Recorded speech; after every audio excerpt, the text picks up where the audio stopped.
कभी कभी हम ऐसी दहलीज पर खड़े होते हैं जहां से सारे रास्ते बंद और तमाम दुआएं बेअसर महसूस होती हैं।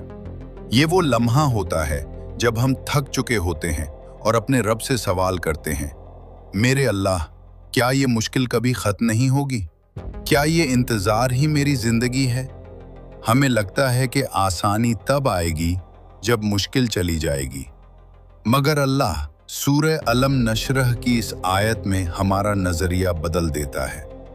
अल्लाह ये नहीं कहता कि मुश्किल चली जाएगी तब आसानी आएगी, बल्कि वो कहता है, बेशक मुश्किल के साथ आसानी है। यानी जिस वक्त हम तकलीफ में होते हैं उसी वक्त सुकून का बीज बोया जा चुका होता है। आज हम जानेंगे इस आयत का ज़ाहिरी मतलब, इसका वो छुपा हुआ मतलब जो हम नहीं देख पाते, वो प्रैक्टिकल स्टेप जो हम अपनी मुश्किल हल करने के लिए ले सकते हैं। शुरू करते हैं चौंका देने वाली बात से। आपको ये जानकर बहुत हैरत होगी कि मुश्किल और आसानी दो अलग वक्त नहीं हैं। जैसे हर ताले के साथ चाबी बनती है, बिल्कुल वैसे ही हर मुश्किल के साथ अल्लाह सॉल्यूशन भेज चुका होता है।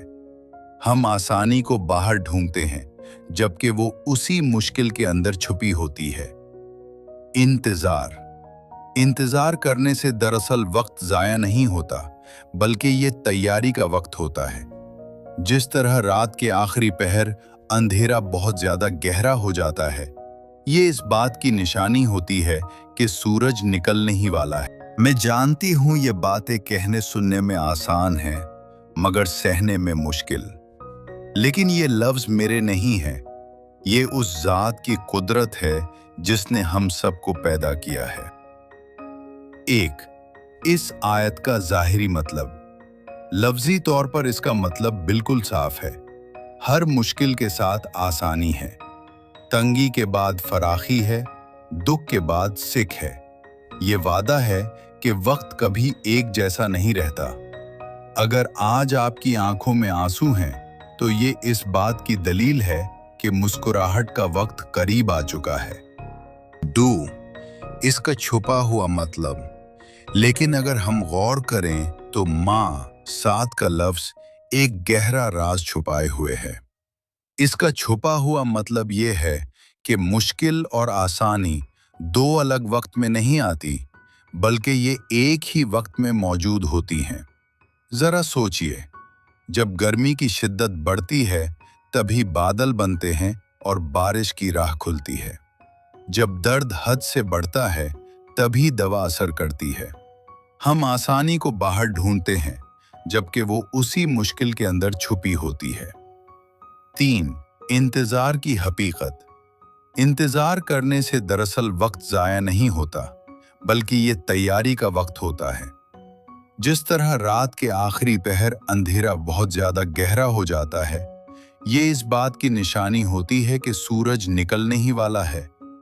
आपका ये इंतज़ार इस बात की गवाही है कि आपके लिए जो आसानी तैयार की जा रही है वो बहुत बड़ी और देर तक रहने वाली है।